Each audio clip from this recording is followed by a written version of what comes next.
The fragile ceasefire between the United States and Iran has come under renewed pressure following fresh military exchanges between the two countries. The US military said it carried out strikes on Iranian drones and radar installations after detecting 4 Iranian one-way attack drones heading towards the Strait of Hormuz. According to US Central Command, the drones posed an immediate threat to regional maritime traffic and were successfully shot down. Iran accuses US of violation. Tehran strongly condemned the strikes, calling them a flagrant violation of the ceasefire agreement. Iran's foreign ministry said the attacks on radar facilities in Sirik and on Qasem Island amounted to an assault on the country's sovereignty and territorial integrity. The ministry further accused Washington of disregarding international law and the UN Charter.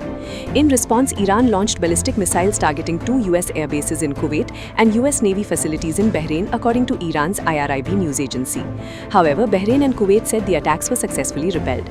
US Central Command stated that of the 7 missiles fired by Iran, 6 were intercepted while 1 failed to reach its intended target.